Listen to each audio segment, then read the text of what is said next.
ఎప్పుడు ఇచ్చిందండి? ఎప్పుడో ఎవడో ఇప్పుడు తీసుకురావడమా? ఇప్పుడే ఇచ్చింది, ఇప్పుడే తీసుకొచ్చాను. దాని దగ్గరికి వెళ్ళేటప్పుడు నన్ను కూడా తీసుకెళ్ళమన్నాను కదా. యాక్చువల్గా తీసుకెళ్దామని అనుకున్నాను, కానీ పర్టికులర్గా బాలు సుక్కు వద్దు అని చెప్పిందండి, అందుకనే. ఎందుకు చెప్పదు? మిమ్మల్ని ఒకళ్ళనే అయితే ఈజీగా దువ్వి మేనేజ్ చేసేచ్చు కదా. సుక్కు గారు నేను ఎవరితో పడితే దువ్వించుకోనండి, నాకు సొంత విలువలు ఉన్నాయి, అభిప్రాయాలు ఉన్నాయి. పాపం ఏడ్చిందండి. ఎక్కడ? హాల్లో. ఏ రూమ్ లోని కాదు బాలుగారు, ఎక్కడ కూర్చున్నారు? అంటే ఎక్కడ కూర్చున్నామంటే అంటే స్టాండింగ్ నుంచునే ఉన్నామండి. పాపం పట్టుకొని వల వల వల ఏడ్ చేసిందండి. తెలుసు. ఇలాంటి ఐటమ్ నంబర్ ఏదో చేయకుండా డబ్బులు ఎందుకు ఇస్తుంది? బాగా కౌగిలించుకున్నారా? సుక్కు గారు మీరు చాలా అపోహపడుతున్నారు. కౌగిలించుకోలేదండి, జస్ట్ పట్టుకున్నాం అంతే. బాలసుబ్రహ్మణ్యం గారు, నేనేం చిన్న పిల్లని కాదు. రెండిటికి తేడా ఏంటి చెప్పండి. ఒకసారి లెగవండి, చెప్తాను. లెగవండి, కొంచెం కొంచెం కొంచెం దగ్గరండి. పట్టుకోవడం అంటే ఇది, దీన్ని పట్టుకోవడం అంటారు. అదే కౌగిలించుకోవడం అంటే కొంచెం ఒకసారి దగ్గర అని చెప్తాను. దగ్గర.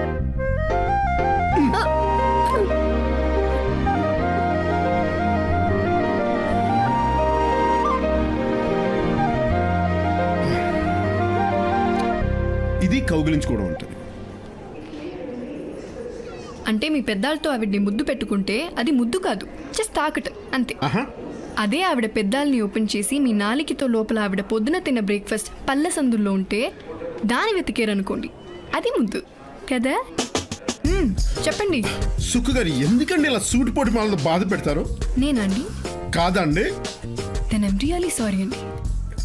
సుక్కు గారు నాకు ఏడుపు వచ్చేస్తుంది. అనుకోండి బాలుగారు, మంచి అమ్మాయిని ఎవరినైనా చూస్తాను, పట్టుకొని ఏడిద్దరు గాని. సుక్కు గారు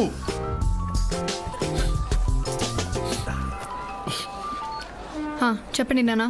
హలో అమ్మా, నవీన్ అంకుల్ 1 వీక్లో అమెరికా నుంచి వస్తున్నట్ట. ఏం తెప్పించమంటావు, క్రీమ్సా గేమ్సా? ఒక మంచి అబ్బాయిని తెప్పించండి. మూడవుట్లో ఉన్నట్టున్నావు, నేను మళ్ళీ ఫోన్ చేస్తాలే. This is not the right time. ఓ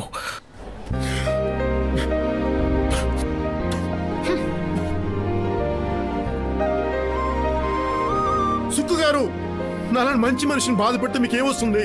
ఉసురు తగులుతుంది మీకు. మీరు వెళ్ళే దారిలో లారెడ్ బంతిపూలు జలపాతంలో కూరవా? ఈ సమస్యను ఎలా పరిష్కరించాలి? అప్పుడు నకులుడు ఒక ఉపాయం చెప్పాడు. ఆ గూఢచారులను మనం చంపుతాం, కానీ మనమే చంపినట్టు తెలియకుండా సహజంగా మరణించినట్టు చంపుతాం.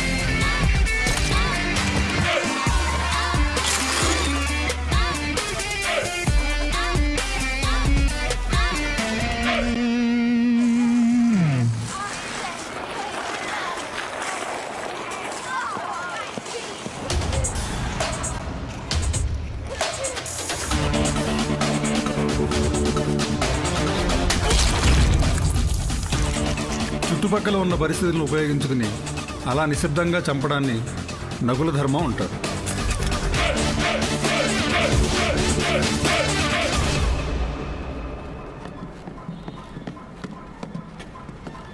ఏమైందిరా? వర్మ కూతురు పక్కన ఉండగా నా మీద అటాక్ జరిగింది మాయ. అది కూడా కలుస్తాం. కూతురు అక్కడ ఉండగా వర్మే చేస్తాడని అనుకోవడం లేదు. శర్మ కూడా దీంతో సంబంధం లేదు. వాళ్ళ గొంతు విన్నాం కదరా? విన్నాం. ఆఫీస్ మినిట్స్లో వాళ్ళ వాయిస్లు రికార్డ్ అయ్యింటాయి. ఇప్పుడు 30 ఏళ్ల క్రితం ఒకసారి ట్రై చేసింది.